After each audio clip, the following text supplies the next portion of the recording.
بسم الله الرحمن الرحيم يا أيها الذين آمنوا اتقوا الله ولتنظر نفس ما قدمت لغد واتقوا الله إن الله خبير بما تعملون صدق الله العلي العظيم. د مجلس ترنو حاضرینو، د بهرنیو چارو وزارت محترمو کارکونکو، رئیس صاحبانو، معاون صاحبانو، مامورینو او خدماتي پرسونل، ټولو ته د روزي د مبارکې میاشتې د راتلو مبارکي وایم. الله دې ټولو ته توفیق د عبادت او د ښې ادا را نصیب کړي. دویمه خبره ورونو، نننی مجلس چې دعوت و ارشاد ریاست ترتیب کړی، دا د تاسې د هغو خدمتونو او تحصیل د تقدیر دپاره ده چې په تیرو څو میاشتو کې ترسره کړي دي. د بهرنیو چارو وزارت د افغانستان او د نړۍ د وصل کېدو مسؤلیت لري. له افغانستان نه د ضرر د رفع کېدو مسؤلیت لري. نړیوالو ته د افغانستان د ښه تصویر وړاندې کولو مسؤلیت لري. او بالاخره افغانستان له هغه درانه او نه جبرانېدونکي خطر نه بچ کوي چې هغه له دنیا سره ټکر ده او په نتیجه کې د افغانانو دربدري ده. ورونو، نننی مجلس په دې متعلق ده چې ملګرو په اسلامي تعلیماتو کې زده کړې کړي دي. موږ خوشحاله یو چې الله تعالی یو داسې فرصت راوست چې د افغانستان ځوانان، استعدادونه، کدرونه، هغه هم عصري علوم حاصلي او هم دیني علوم، په دې باندې باید د ټولو سر خلاص وي، هم د نړیوالو او هم د کورنیو وګړو، چې د افغانستان موجوده اسلامي نظام دا اسلامي نظام ده، دا سیکولر نظام نه ده. مطلب دا ده چې په اسلامي نظام کې عصري و دیني زده کړو دواړو ته ضرورت ده. داسې نه ده چې خدای مکړه حکومت او سیاست له دین نه جلا دی، هیڅ کله نه. د مسلمان زندگی به که په کور کې وي، که په مدرسه کې وي، که په مکتب کې وي، که په مسجد کې وي، که په دفتر کې وي، هغه به له اسلامي اصولو سره برابره وي. خو د دې معنا دا هم نه ده چې دغه مسلمان به نو بل هیڅ کار نه کوي، به نور زده کړې نه کوي. نه، من نگویم که از دنیا جدا باش، من نگویم که از دنیا جدا باش، در هر کاری که باشی با خدا باش. هر کار چې کوي، په هر برخه کې چې خپل کار کوه، حلال رزق ګټه، ماموریت کوه، سیاست کوه، خو د الله رضا په نظر کې نیسه. زه خوشحاله یم چې د بهرنیو چارو وزارت ملګري په ډېر شوق سره د دیني زده کړو دپاره هم هغسې کوشش کوي لکه د عصري زده کړو دپاره چې به کوو، او ټول په خپل شوق راځي. الحمدلله زموږ مسجد هم د لمانځه په وخت کې ډک وي، زموږ د درس حلقې هم ډکې وي. زه له الله تعالی نه خواست کوم چې خدای تعالی دا سلسله نور هم تقویه کړي، نور هم د ملګرو ته الله تعالی توفیق ورکړي. خصوصا د روزې مبارکه میاشت په دې کې باید هر ملګری خصوصي تقسیم اوقات ولري. دا میاشت د قرآن کریم د نزول میاشت ده. د قرآن سره اشنایي وکړي، محبت ورسره وکړي.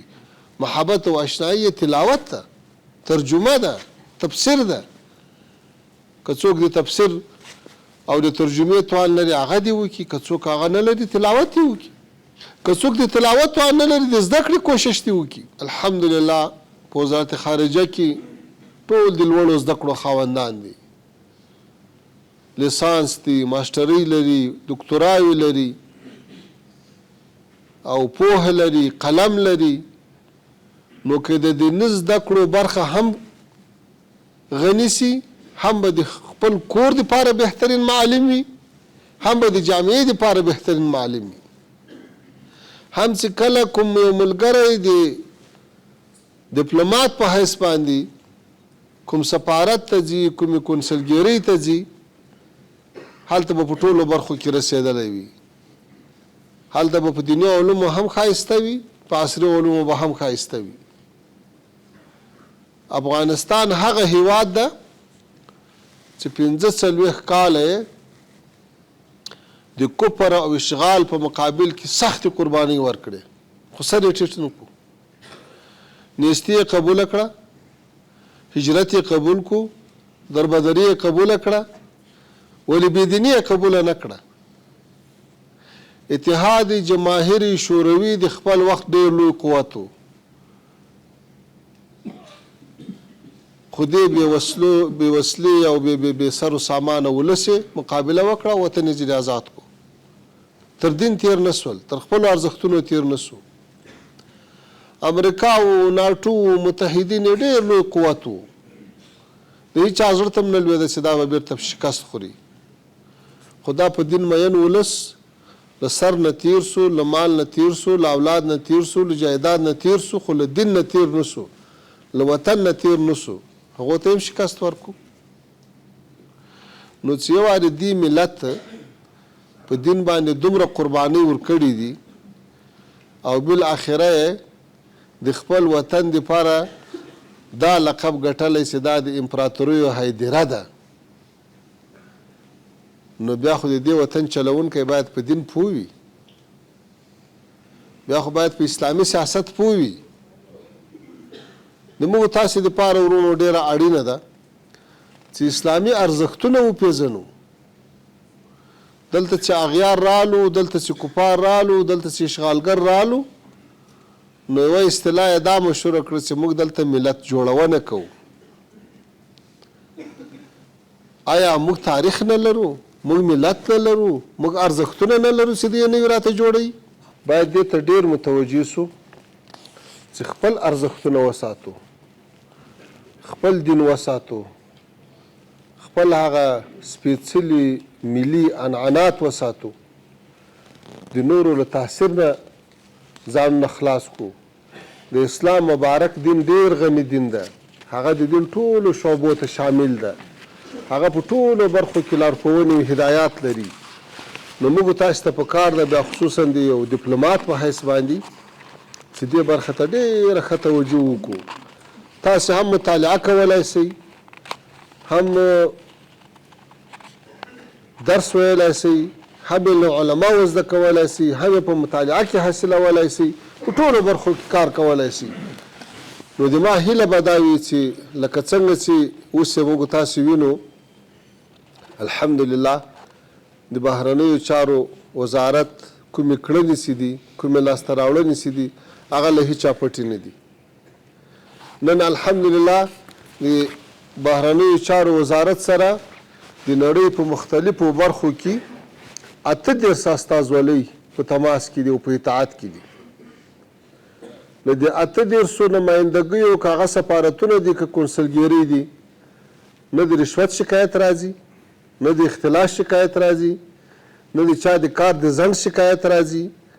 عواید په دومره شفاف او منظم شکل باندې ملي بودیجې ته رسیږي چې الحمدلله اوس موږ تاسې تر ډېرو ادارو نه مخکې یو په عوایدو کې چې په ډېر شفافیت سره راټولېږي. د باندې که زه هر هېواد ته تللی یم، هلته که مې هېوادوال لیدلي دي، هغوی د موږ تاسې د ډیپلوماتانو نه خوشحاله دي. الله تعالی دې نور هم توفیق ورکړي. زه اکثره ملګرو ته دا وایم چې د موږ تاسې دپاره لویه خبره خپلو هېوادوالو ته خدمات وړاندې کول دي. هغه که په داخل کې وي او که په بهر کې وي همدغه خدمت ورته کول په هغه اصولي طریقه په هغه اسلامي طریقه دا په عین حال کې دعوت هم ده که ته چاته ښه خدمت وکړې د چا کار په وخت ور خلاص کې د هغه به د تا له نظام سره مینه پیدا سي د هغه به د تا له شخصیت سره مینه پیدا سي هغه به د تا له اخلاقو متاثره سي دا ټولو نمایندګیو ته مو ویلي دي چې که هر څوک درته راتو هر سفارت ته هرې کونسلګرۍ ته مخالف و موافق و خو چې افغان و دا د هغو ټولو ګډ کور دی تاسې به خدمت کوئ همدغه برکت ته چې ورځ په ورځ مخالفتونه هم کمیږي د دنیا میلان هم زیاتیږي او تاسې ولیدل چې څه وخت مخکې الحمدلله په کابل کې د سیمې د هیوادو کانفرنس جوړ سو دا وړه خبره نه وه چې د ټولې سیمې هیوادونه تا ته کابل ته راځي او له تا سره هغه اعلان د همدردۍ و د همکارۍ و د نزدېکت کوي دا ډېره لویه خبره ده داسې نن د موږ په ټولو هیوادو کې تجارت آزاد ده پاسپورټونه ویزې راشه درشم ورځ په ورځ ترقي کوي په افغانستان کې نرخونه ټیټ دي تر ډېرو هیوادو ټیټ دي خصوصا د سیمې تر هیوادو دا خو د موږ تاسې ښه ډیپلوماسي ده دا خو د ښو اړیکو برکت ده دا خو د ښې راشه درشه برکت ده دا چې اوس به انشاءالله زه خدای تعالی ته امید لرم چې په راروانو شپږو میاشتو کې به موږ تاسې ډېر ښه ښه زیري واورو ډېر ښه پرمختګونه به ووینو ډېرې لویې لویې پروژې به افتتاح سي او شروع به سي دا چې اوس هغه پروژې چې خلکو په خوب کې لیدلې او اوس په عمل کې پلي کېږي دا د موږ تاسې د ښه سیاست نتیجه ده دا د متوازن سیاست نتیجه ده دا د معتدلې پالیسۍ نتیجه ده دا د دې نتیجه ده چې موږ تاسې هغه اقتصاد محوره پالیسۍ چې نه غواړو د دنیا له کومو هیوادو سره د کومو نورو دپاره په ټکر کې راسو نه غواړو چې افغانستان د لویو قدرتونو د منفي سیالیو مرکز سي بلکې غواړو چې افغانستان د اتصال د اقتصاد د وصل مرکز وګرځي افغانستان خپل هغه حقیقت هغه اصلیت په لاس راوړي چې د اسیا زړه ده او د سیمې د وصل نقطه ده او په دې برخه کې به تاسې اورېدلي چې د کاسازر پروژه هم قراردادونه یې لاسلیک سو او انشاءالله عملا به شروع کیږي همداسې امید لرو چې د ټاپي پروژه هم شروع سي همداسې د برق د زیاتوالي چې د لویو لویو پروژې تر کار لاندې دي د اورګاډي پټلۍ باندې به کار تیزیږي انشاءالله او په نورو برخو کې کوشش دا روان ده افغانستان لکه څنګه چې زراعتي هیواد ده همداسې په یو صنعتي هیواد باندې هم بدل سي افغانستان الحمدلله ښه استعدادونه لري ښه بشري قوه لري ښه خوږه مځکه خوږې اوبه لري هغه څه چې نه لرل چې هغه استقلال و هغه امن و هغه الله تعالی پې ولوراو نن الحمدلله د نړۍ په سطحه د موږ تاسې کرنسي او پیسه تر ټولو په ښه حالت کې قرار لري نن فساد جرړې ایستل سوي دي هغه مخدره مواد چې په تېرو 20 کلو کې د موږ تاسې 40 لکه هیوادوال ورباندې معتاد سوي وو نن الحمدلله کښت 0 ته راټیټ سوی ده